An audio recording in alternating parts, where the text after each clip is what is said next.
3, 2, 1, go. Alright, so the data Xaldin, we're actually going to start off using Final Form. Dax, could you explain how Final Form is useful with this guy? Yeah, so Final Form is extremely useful in terms of using Final Form Faragas to maintain a sort of stagger. That is rough. Dang. I actually just instantly died. That actually, okay, that did actually happen in the, at the very beginning of the run. I think what happened there is, I've been doing this thing where I just run straight up to him way too quickly. Oh, no, I know, yeah, I know exactly what you're talking about. Alright. So, we're gonna have to, well, what I could do is I could just reset the entire run, or I could just kind of man up and just kind of go through this entire thing, without RNG manipulation. So, we're just gonna have to do that, most likely, unfortunately. Give it a shot. Yeah, we'll see what happens. Just a small example of how precise a lot of little things are. Yeah. Just, yeah, just give you an idea. But yeah, Final Form Faraga, extremely good. So we're going to be seeing a few points during the run, including Xaldin, where Sword is essentially going to be doing a Final Form combo into a series of Faragas. More importantly, 2 Faragas in a row. Final Form is useful because whenever he does certain magics, fire, reflect, etc., he actually falls towards the ground. And what you can do with 2 Faragas is that if you time it correctly, you can fall towards the ground, continue the stagger, and actually get up back in the air and continue comboing him and prevent him from breaking out. So we can get a lot of damage off that way. Yeah, it's pretty important for the aerial-based parts. So at this point, I'm just gonna have to wing it, basically. Pretty close to like his DM phase right about now. Yeah, I figured so. Alright, so what we're gonna have to do is we're gonna kind of have to get lucky on this part. This is probably the biggest reason why we use RNG manipulation in the first place, is because of this. Right. So let's see. So just reflect through that. Now, what's actually interesting about his windshield during this phase is there's really nothing that can actually penetrate it except for Magnega. For whatever reason, you can actually get through to him via Magnega, and we're just going to continue doing this until that happens right there, where I can get some jumps. Yeah, normally in the strat, we set it up to where he actually doesn't go into any sort of wind guard state, so we can kind of continue comboing him safely.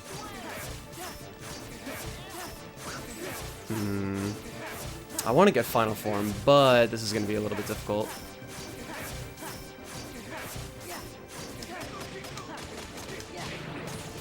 Well, okay, I'll take that.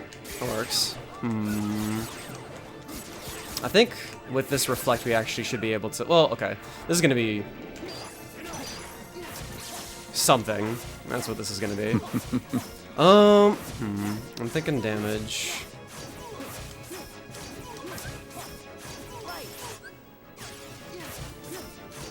There we go, okay. Oh, that's rough. Alright, well. I tried to be a little bit fancy and try and get that off, but he just went straight into the windshield, unfortunately, right afterwards, so. Alright, you're gonna have to give this another shot. Let's see. Yeah, we're just gonna have to give this another shot. I guess I could just casual this out, but I really do. You can reset if you need to. You know... If you want to reset for the RNG manipulation. It probably would be best, honestly. Just for the sake of the speedrun. The really unfortunate thing, like, one thing that you're going to really have to know about Data.org is that it's, like, really unforgiving, especially if you mess up the very, very beginning of the run. Yeah, like, whenever... I don't like, reset at all, except for when I mess up the very beginning of this fight. Yeah. It's one of those cases where, because I mean, and that's the, like, I share a similar mentality with these kind of runs, and where, you know, it's so short, just kind of, you just grind them out to completion, and you don't really reset a whole lot to them, and it's kind of fun to do that way. But really, the main reset point is Xaldin, just because, you know, if something goes wrong, I mean, it's so easy to die, and everything after it just kind of goes downhill from there, other fights included. Because the main idea between the RNG manipulation is not only are you manipulating Xaldin, but you're also manipulating several fights afterwards. And you have to do the strats in a particular way in order to make them all viable and continue making the memory addresses line up the way we want them to. And it's along with the strats being precise, that the concept of the manipulation itself is very precise. So it's a bit rough. I mean, thankfully, once we kind of get out of that first bit, the first couple fights or so, it evens out over time, and then you can just kind of roll with it. But yeah, the start is pretty rough. Yeah. It also doesn't help that I'm just horrible. Alright. Alright, let's give this another shot. So, yeah. So, really, honestly, that whole, like, domino effect where it just kind of went out of control was really my fault, simply because I was doing something that I really shouldn't have been doing, which was... I was kind of taking advice from other runners where they were like, you should take like a step forward when you do like the reflect and that sort of thing. And that, I think, is kind of what got me messed up all the very beginning. It's funny that you say that, because a long time ago when I was first learning Xaldin, a few previous strats before the current one, I was told the same thing, and I would constantly have that problem. And once I stopped moving forward, I never had that problem again. So, yay, I don't know. If it works for you, it works for you, but... So yeah, just like Dax said earlier, the idea here is to, let's see. Ooh, I'm amazed I got that off. Yeah, the idea is to stagger him as much as possible with Final Form. Final Form just kind of has a lot of stun, and thanks to Final Form Firaga, it lets you land on the ground, which resets your air combo and allows you to start a new one. So it's kind of like an infinite combo when you think about it. Alright, so the damage is a little low. Damage is actually kind of important here. But we can make this work. Alright, I think if I do another 9, this will be alright. I can make this. Alright, Goofy does that. So, that's all to kind of... That little extra bit of damage there is for the RNG manipulation, as well as setting myself up so that I have enough drive to use another bit of Final Form, kind of for the final push at the end here.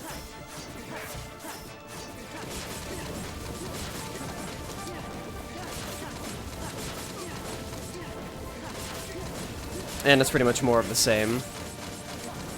There we go. Not bad. Alright, so right after Data Xaldin is Data Luxord, and we're going to be continuing the RNG manipulation since that fight went exactly as planned, which means that we're going to be allowed to use something called Quick Release on Data Luxord. Could you explain that to me? Or for everyone else, Dax, please? Yeah, the idea behind Quick Release is that, again, when you have the memory addresses line up in a certain way, we can actually tell exactly where Luxord's little minigame RC is going to be. So when you look at the bottom left in the command menu, a circle will sort of cycle between the X's, and the idea is that as they cycle through the command menu, they start to slow down until you can hit them. But we can actually set it up to where right when that circle appears in that appropriate slot, on a certain phase, we can immediately hit it the moment it's available and go straight into a combo, rather than having to sit there and wait for it to time it. And based on the sequence that we do, based on where you pick it in the command menu, and I believe there are a couple that you kind of let cycle through a couple times, we can manipulate Luxord to where he will not go into his cards attack, where he says cards and he kind of flies away from you. That's pretty bad. But in this case, every action ends up with him doing the minigame, which allows him to get 2 thunders into a combo. And we just loop that over and over until he goes into his DM, and after that he dies. So DMs are desperation moves. Typically, you want to avoid them because that's where the boss is invincible, and that wastes a lot of time. But in this case, DM skipping this guy actually is slower, so we're just going to do the DM as quickly as possible. Easy. Yeah, thankfully it's very easy to avoid. You just let it rock and... Alright, there we go. So, RNG manipulation, like we said, it really is this strong because each fight that we've done so far is so systematic that it will just continue to carry over through, even through this fight. So RNG manipulation will actually play a factor even in the next fight, which is going to be Data Axel, right over here to my left. And by the way, if one thing goes wrong on Luxord and you end up with him going under the ground into his card forms or anything like that, you lose so much time. It is ridiculous. So it's a very, very important strat, which again good that we can kind of get it out of the way and get to the rest of the run after. Alright, so Axel, we just needed to do a little Keyblade switch. Yeah, we put on Mysterious Abyss, which is going to allow us to have a lot more Blizzard damage.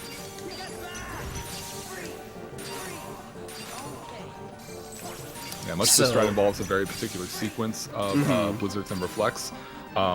It may seem like we're just you throw a Blizzard, reflect them, and then Blizzard back, but we actually do have a very, very precise sequence.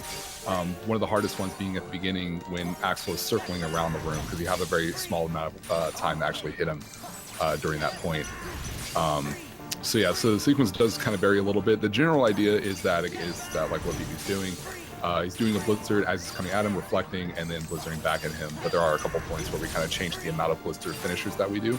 Common thing for Crit ever since from the get-go of the playthrough of Crit is that you get finishing plus, and so you typically see what you see here a lot is BB able to actually do 2 Blizzard finishers, but there are cases where he only has to do 1. If he does too many, or if he goes past a certain HP barrier, Axel will actually go into his DM, which is really bad. But BB got a beautiful fight off as usual, and he's dead. Yeah. The latest addition was the Reflect there at the very, very end. That's kind of part of the RNG manipulation as well. So this is kind of where the routes can differ from runner to runner. What I do is I try to RNG manipulate data Xemnas, which is kind of weird for a lot of people to fathom, because data Xemnas for the longest time has been at the very, very end of the run, but now he's more towards the beginning. So a lot of this is just going to be using Reflect, Slapshot, Reflect to get each individual Reflect to explode onto him to do massive damage, as well as using Limit Form to kind of abuse iframes. Right here, and I also pause these drive uses. Pausing is kind of essential because it actually loads the drive faster while keeping the enemy frozen in place, so I can kind of use the drive and I release it like whenever I want, and so that way I can do certain actions also in time as well. That is also essential. And then finally, typically at this point you would want to go for the building RC, which would drain all of his health. But we're just going to skip right past that by once again abusing a little bit more Reflect and Limit Form. The great thing about Limit Form, this drive form, is that it has Ars Arcanum, which allows you to do a decent amount of damage while not increasing his revenge value, or at least not allowing him to... There's a hidden mechanic in the game that causes him to hit back at you, but Ars kind of prevents him from doing that, or at least it doesn't add anything. So you just get to continue through the fight without him retaliating and do lots and lots of damage. So building skip, easy peasy. And now we get to the second part of the fight. There are 2 parts. This is a 2-parter. And this is also where RNG manipulation is kind of the point of it, and it's where things get really, really tricky. So everything that I do here is kind of rehearsed. These double reflects are like pretty essential, as well as the vines. It's just a very, very rehearsed fight from the RNG manipulation that we have up to this point. And then the hard part kind of gets right around here, where he's in his second part of his the fight, where I have to loop him continuously the entire way, and I have to do things very, very specifically, such as be that far away for that combo, and then for the rest of the fight be like pretty close to him. And I also have to do the combos like at a certain timing so that his revenge value doesn't go too high and he doesn't break out, which would be kind of a disaster. But hopefully if we do this correctly, he will not break out whatsoever in this entire fight, and we'll get a pretty much a perfect fight. This is really important because this fight typically is more of a luck-based fight, where you wouldn't really know if why he broke out or anything like that. So being able to do this is really, really convenient, at least for some runners. So yeah, that is a perfectly RNG manipulated fight. Beautiful. Good stuff. And that's this is a good example of a fight that really epitomizes that sort of theme that occurs several times in the run, where you'll have a pretty simple looking loop, right? But there are so many little factors that are incredibly hard to learn, let alone really point out. And the fact that, again, like you said, spacing is important, timing is important, and of course knowing the sequence of events, when to do one reflect, when to do two, everything, as well as making sure that nothing screws up and sort of will send him out of bounds or anything like that. So it's just there's so many little factors, and that's what makes it really a hard run to teach. Anytime people have had questions about certain fights and they're like, oh, what do I do here and here, and it's like 90% of the time, the best answer we can give you is you really got to watch the video and try to feel it out, because there's so many little things that are really difficult to pinpoint. Mm-hmm. But that's what makes it exciting, though. That's what makes it such a satisfying run to learn, and satisfying to practice individual fights and just grind it out. I think that's something that BBI can agree on, that is a big appeal of the run for us, and just playing the game in general. Mm-hmm. So, right there at the very end, so this guy is actually immune to Thunder. Typically, you would nail this guy with a Thunder after the Laser Dome, and he would die, but he's just immune. So I just menued the session to come out as quickly as possible, just like that, to kill him. It's pretty much the fastest way to do it. Also, unfortunately, Laser Dome is not skippable, as far as we know. It's just kind of not a thing that we are capable of doing. Maybe in the future, eventually TM, but, not right now. Anyway, moving on with the rest of the run, we're going to be going over to Lexaeus now.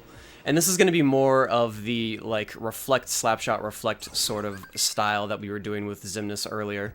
The start of the fight's going to be a little bit different. There actually is a recently new strat thrown out, and I'm going to be using it, where I use Comet, and it's going to be able to skip one of these loops and make it just a tiny bit faster at the start. Just does the perfect amount of damage. I needed to step forward a little bit, but that's not too big of a deal. He'll still do that. Alright. Now, this second part of the fight is pretty much what you would expect. Reflect. Reflect. And then the explosion right here sets his revenge value up perfectly, so all I have to do is touch him, and he'll continue the loop for me. And he's kind of stuck here in this way until we get to this loop right here, where I will continue going to Final Form. So this is where I'm going to be attempting a DM skip, and where Final Form Firaga is really, really useful, because it doesn't actually increase his revenge value, and it allows you to just rip through bars of health just like this. And then, right here at the very end, when we actually do need to add revenge value, we're going to use Duck Flare to kind of keep him stunned in place, where we go in for the kill. So yeah, pretty good fight. It was a little bit sloppy at the beginning. I just needed to take one extra step, and I would have been able to avoid him using that extra attack. But nothing too shabby, not too bad. So now we're gonna head straight over to Saix. There's really very little downtime in this run. I just kind of have to go straight into the next run or next fight. Yeah, so we're already at Saix. So there's also a new strat for this fight as well, where we get to do double reflex. Anyway, we're going to start the fight off with more Firaga. It's just kind of free damage and really just the fastest way to deal damage. Since we aren't really going to be using drives for any other purpose, we might as well use it for this. And then we're going to set up this combo right here, and then get in this corners to start up this loop. Now this is where the hard part begins.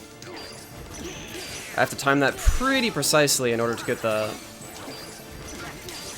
double reflect off, and I got it, nice. So I get 2 of those, and that saves about a second throughout the rest of the fight. And now I just do this. So the explosion, kind of similar to the Lexaeus fight, just kind of puts him at a perfect spot in his revenge value, where we just get to do this over and over again. And then once he's low enough, we get to go straight into Final Form, and that's pretty much all she wrote. Let's see here. Yeah, no problem.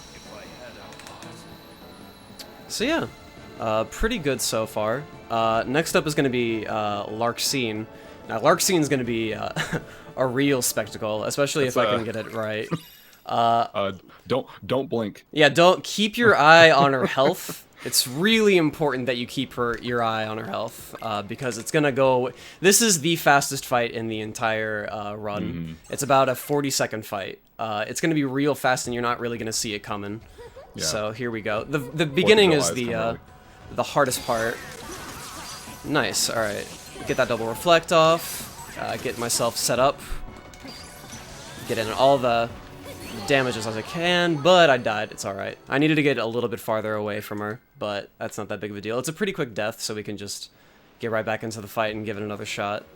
That was my mistake. What I probably could have done, or I could have just kind of gotten away and taken the little bit of time loss, or maybe I could have aerial recovered. Either way, we're just going to give it another shot.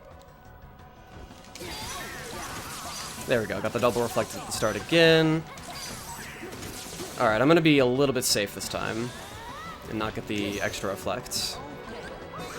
Now, what's really crazy is that her biggest weakness is her ability to create clones, because I can just do this right here, where I can just kind of line them up and get double damage off of them. And that's going to lead to her ultimate demise at the end, at right here. So don't blink. Goodbye. Alright. So, you might wonder to yourself, how in the world do you just melt off 5 bars of health off of her? Well, it's the same thing. She has 2 clones out, and she's going through this long animation where she can't get broken out of it. So I just kind of use Comet Rain to just explode in her face and do like massive amounts of damage to both, as well as the reflect hitting both of the clones. It just kind of does a lot of damage, and it just kills her. So there you go. Now moving straight over to Roxas. This is another pretty cool spectacle fight. At the very beginning, we have to set things up. So he's going to teleport around like that. We need him to do that about 4 times in order to trigger the second part of the fight, and that's kind of where things start to really get hectic. Alright. Right here at the very beginning is a little bit of RNG. You don't want him to do that. Otherwise, it'll be a little bit slow, but really not that big of a deal.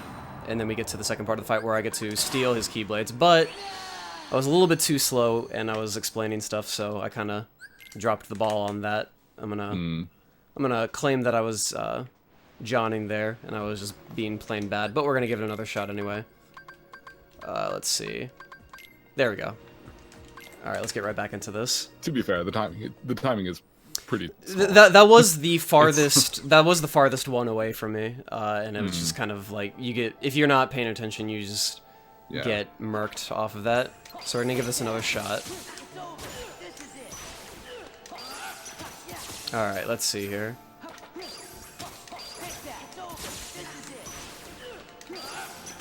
I could let's see. Could be cheeky right there. Oh, that's right, I actually was wanting to guard, that's right. I shouldn't be trying to do new strats in the middle of the run anyway. Alright, so round 2, let's give this a shot. There we go, right on the money. So Dex, could you kind of explain the second part of this fight where I use a limit form to annihilate this guy? So the cool thing about limit form in this fight after the RC and you take his Keyblades is that every attack kind of has Keyblade attacks along with it, separate Keyblade attacks. And what that allows you to do is that after finishers, after you do like Sora's limit form and Zantetsuken, you'll see 4 or 5 kind of Keyblade strikes stun Roxas, and you can keep them going, and it allows us to create a sequence of Zantetsuken's, elixirs, and R's to pretty much continue comboing them practically infinitely. We have a certain sequence that we go by to where we know pretty much when he is going to retaliate, and as soon as he does, you'll see the laser pillars kind of come around, and once those appear, we go right back to the Ars Arcanum, which allows us to have invincibility during that whole duration, and the remaining bit of Ars Arcanum will continue to stagger him. And we just do that over and over again in a very specific sequence, and he dies. Yeah. Not too bad. Pretty good pickup after the death. It's really good that these deaths are actually like at the beginning of the fight, and relatively short, because we can just get right back into the heat of things. So let's see, where are we headed? That's right, Marluxia. Alright. So Marluxia is really, it's kind of an interesting fight. It's gone through a lot of iterations and evolution through this speedrun's history. The very beginning, typically he has this RC where you can do lots and lots of damage to him, and we would abuse that. But we're actually going to skip that by doing some neat little fancy combos here, and neat little setups. So to skip all of this, we're going to use Comet along with some Reflects to really make up for the damage. and that's going to lead into the second part of the fight, where, Dax, could you explain the second part of the fight, please? Yeah, we're essentially going to be going into to the final form sequence after a series of teleports when he goes into the middle of the room. And upon setting up Reflex in a certain way, it'll allow them to trigger. So the cool thing about having Combo Master on, the ability Combo Master, is that when he comes in swinging and he triggers that first Reflect, you can have as many Reflects afterwards as you want and go straight into a combo. And then once you start the combo, the Reflects at the beginning of said combo will activate and continue to stun and do damage as well. And that overall combo series does just enough to actually get him to teleport out and then come back in. And after a few of them, we can go straight for final form. So combo Master is super important. What happened? What was it? It was, I got the menu right, but it just didn't activate, and yeah. Unfortunately, I went for the DM skip there, and I just couldn't complete the link. Alright. We'll just do this. Yeah, it can be quite tricky in a number of fights. Like one of my personal issues, or one of the ones I had issues with for a long time, it's like Lexaeus in this case, where you essentially have to, for example, slide dash, and during the slide dash, while you're stunning the whichever organization member you have to be fighting, go to the drive menu and then menu down to something like limit. And it's quite a tight window. It can be pretty scary as opposed to being able to, I don't know, press triangle for an RC or something like that. So like being able to menu very, very quickly is something that's a difficult thing to get used to for a lot of people. All right, moving right along. We're headed towards the home stretch of the run. Now we're going to be fighting Vexen. Vexen is particularly weak to Firaga, so we're going to be using a lot of this, but his DM skip is a little bit more difficult. Could you try and explain that for us, Dax, please? Yeah, so Vexen, it's a little wonky, but Vexen is, not yours in particular, I'm sorry, I don't mean to insult you, but the Anti-Sora is kind of a jerk, and what we want to do is kind of avoid him the best we can and try to get him out of here without triggering a certain HP gate on Vexen in order that will send him into his DM phase. So it happens very, very quickly. It's a little bit difficult to explain, but essentially we set up a few reflects right when Anti-Sora is coming out and doing some attacks, and then we get a lot of damage on him, stagger him, and go straight into some Firaga combos to not only kill him, but make sure that Vexen is at the appropriate HP barrier to where we can continue stunning him with more Firagas afterwards. And it's a tough one to explain just because the fight happens so quickly. Yeah. And it's very bizarre to really explain. It really feels like there's a lot going on, and there is. Mm-hmm. The secret really is just spawning the Anti-Sora. That'll prevent him from DMing. It's really a miracle that you're able to do it because of the hard HP gate where he typically does it. But we are able to find a workaround. So now this leads into probably the hardest fight in the run. Which is conveniently located at the very end of the run. How nice. Yeah. Alright, so Dax, could you explain what's going on here? Right, so a certain someone found its strat, and it's dumb. And it's very, very, very, very hard to do. It's completely different from what the typical strat is. And the idea is that we're going to be using this particular Keyblade, which has Berserk Charge on it. And Berserk Charge allows you to continuously do, in this case, aerial attacks or horizontal slashes. And in doing so, they have to be timed very, very specific, very frame perfect in a lot of places. And in doing so, with a combination of duck flares in a particular sequence and popping your elixirs accordingly, you can keep him looped pretty much the entire fight. But it is very, very, very hard. Ah, dang! Right as it got DM. So yeah. Like Dax said, I've already dropped the combo a couple of times, and the hope is that you don't ever drop the combo at all, and you just keep it going the entire way, but they're basically 2-frame links that you have to do with horizontal slash. So the same way that Final Form stuns enemies and prevents them from breaking out, even though they should pretty much, you've hit them enough to the point where they really should. The same thing can be done with horizontal slash, but in a much more specific and strict way. You have to be pretty perfect in order to be able to pull this off, and doing it in an RTA setting is pretty crazy, but that is kind of the strat at this point.